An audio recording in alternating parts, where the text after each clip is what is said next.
कर दिया, ये अपने झूठे अफवाह लेके जाते हैं। लेकिन उसके पश्चात भी भ्रष्टाचार पे ये बहुत इन्होंने अपनी बात रखी और बहुत हम पे आरोप भी लगाए। तो सर, जिस प्रकार से आज ये 10 साल से काम कर रहे हैं, अगर भ्रष्टाचारियों को किसी ने पनाह दिया है तो आपकी सरकार ने दिया है। अगर भ्रष्टाचारियों को किसी ने पनाह दिया है तो आपके दल ने दिया है। अब मैं भी सत्ता पक्ष की तरह कुछ मैं उदाहरण लेना चाहूँगा। महाराष्ट्र सर, महाराष्ट्र तो एक आदर्श, एक इनका एक उदाहरण है कि किस प्रकार से भ्रष्टाचारियों को पनाह देते हैं।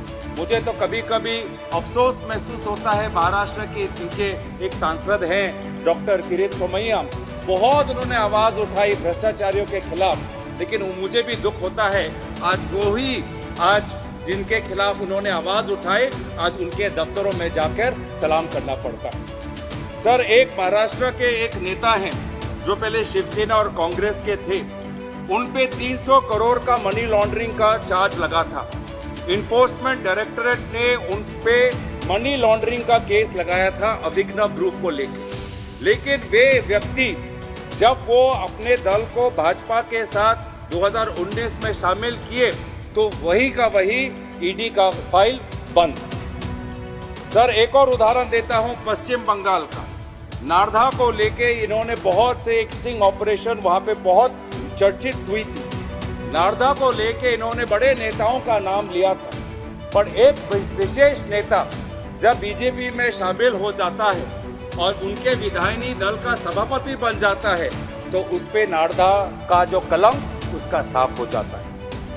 असम में सर, असम में इन्होंने 2015 में एक बीजेपी ने एक बुकलेट निकाला था, saga of scams. Saga of scams में एक विशेष व्यक्ति का उन्होंने उल्लेख किया था जो लुइस बर्जर इंटरनेशनल स्कैम के साथ, वाटर सप्लाई स्कैम के साथ एक विशेष व्यक्ति का नाम इन्होंने लिया था। कहा था कि जब उनकी सरकार आएगी तो उस विशेष व्यक्ति पर बहुत वो जुल्म करेंगे और इस पर जेल में जाएंगे। और हुआ क्या, वो विशेष व्यक्ति आज इनके दल में शामिल होके आप असम का मुख्यमंत्री बन गए। तो ये किस हैसियत से बोल रहे हैं कि ये भ्रष्टाचार के खिलाफ है? किस हैसियत से ये बोल रहे हैं कि ना खाऊंगा ना खाने दूंगा? जो भी खाता है बीजेपी में शामिल हो जाता है, जो भी खाता है बीजेपी का सदस्य बन जाता है। बीजेपी पनाह दे रही है।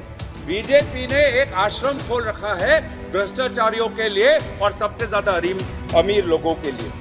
एक व्यक्ति है जिनके खिलाफ स्वयं प्रधानमंत्री बोलते हैं सर, एक व्यक्ति है जिनके खिलाफ स्वयं प्रधानमंत्री मोदी जी बोलते हैं कि इस पे 70,000 करोड़ का यहाँ पे इरिगेशन को लेके स्कैम हो रहा है। स्वयं प्रधानमंत्री बोलते हैं और फिर वही व्यक्ति आज प्रधानमंत्री से मिलते हैं और कहते हैं कि मैं महाराष्ट्र का नया उप मुख्यमंत्री हूँ। ये हो रहा है सर।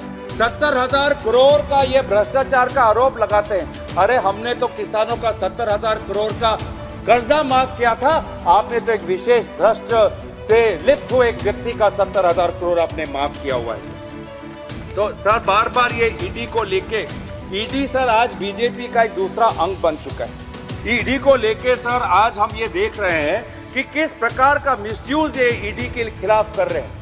ईडी का काम है भ्रष्टाचारियों को पकड़ना, लेकिन आज इन्होंने काम कर दिया है कि ईडी के द्वारा लोकतंत्र और विपक्ष की आवाज को कैसे कुचला जाए और बीजेपी में भ्रष्टाचारियों को कैसे शामिल किया जाए।